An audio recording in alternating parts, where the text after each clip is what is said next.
নমস্কার, ঈশান বাংলা পরিবারের পক্ষ থেকে সবাইকে ৮০তম স্বাধীনতা দিবসের শুভেচ্ছা জানিয়ে শুরু করছি আজকের দেশ বিদেশ পরিক্রমা। প্রথমে দেখে নেব টপ পয়েন্টস। স্বাধীনতা দিবসের ভাষণে প্রধানমন্ত্রীর একাধিক বড় ঘোষণা।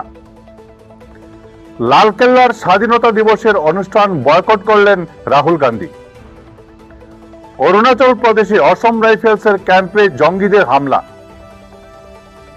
৭.৭ মাত্রায় শক্তিশালী ভূমিকম্পে কেঁপে উঠল ইন্দোনেশিয়া, জারি সুনামি সতর্কতা। বারাণসীতে অভিনব চুরি, শরমে কফি খাওয়া, স্নান এবং নাচ শেষে বাইক নিয়ে চম্পট চোরের। বজ্রপাতের সময় মোবাইল ফোন ও ইয়ারফোন ব্যবহার করে মর্মান্তিক মৃত্যু কিশোরের। শুরু করছি বিস্তারিত পরিক্রমা। লালকেল্লা থেকে জাতির উদ্দেশ্যে দেওয়া স্বাধীনতা দিবসের ভাষণে প্রযুক্তি, শিক্ষা, প্রতিরক্ষা ও পরমাণু শক্তির মতো গুরুত্বপূর্ণ ক্ষেত্রে একগুচ্ছ নতুন লক্ষ্যের ঘোষণা করেছেন প্রধানমন্ত্রী নরেন্দ্র মোদী।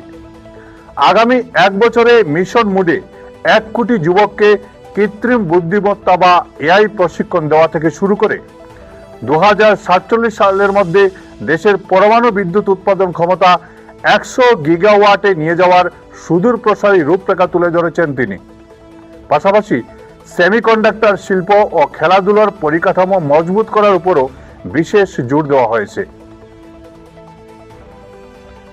কেন্দ্রীয় মন্ত্রীদের পরেই বসার আসন বরাদ্দ থাকা সত্ত্বেও গত বছরের মতো এবারও লালকেল্লার স্বাধীনতা দিবসের অনুষ্ঠান এড়িয়ে গেলেন লোকসভার বিরোধী দলনেতা রাহুল গান্ধী এবং কংগ্রেস সভাপতি মল্লিকার্জুন খাড়গে।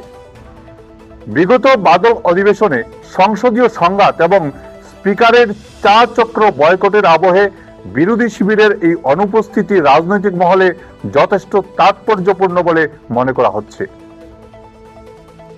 অরুণাচল প্রদেশের চাংলাং জেলার লংভি গ্রামে অসম রাইফেলসের একটি কোম্পানি অপারেটিং বেসে অতর্কিত হামলা চালালো সন্দেহভাজন জঙ্গিরা। গত শুক্রবার ভোরে এই হামলায় নিরাপত্তা বাহিনীর সঙ্গে প্রায় 20 মিনিট ধরে তীব্র গুলি বিনিময় হয়। ঘটনার জেরে গোটা এলাকায় হাই অ্যালার্ট জারি করে জঙ্গিদের খোঁজে ব্যাপক কম্বিং অপারেশন শুরু হয়েছে। রিং অফ ফায়ারের ভৌগোলিক অবস্থানের জেরে ফের প্রকৃতির রোষানলে ইন্দোনেশিয়া।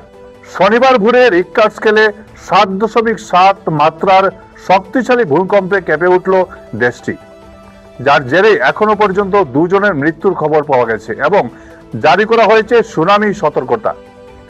শক্তিশালী এই কম্পনের ফলে একাধিক ঘরবাড়ি ধসে পড়েছে এবং পরপর বেশ কয়েকটি আফটার শক অনুভূত হয়েছে।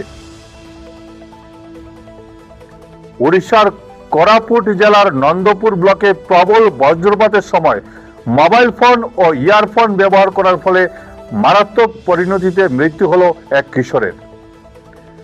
দারেঙ্গাবা গ্রামের বাসিন্দা ভাগীরথী সিসা নামের ওই কিশোরের মৃত্যুর পর বজ্রপাতের সময় খোলা জায়গায় না থাকা এবং চার্জে থাকা ইলেকট্রনিক সরঞ্জাম বর্জনের সতর্কবার্তা ফের জোরালো হয়ে উঠেছে।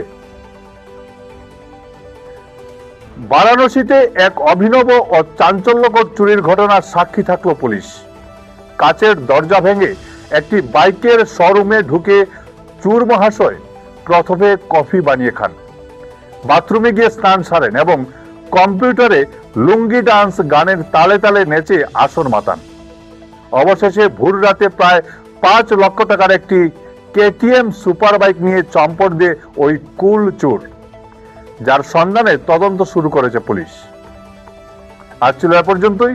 প্রতিদিন বেলা 2টোয় দেখতে ভুলবেন না দেশ বিদেশ পরিক্রমা। ভিডিও সম্পাদনায় আমার সঙ্গে ছিলেন বঙ্কিম সোনার। নমস্কার।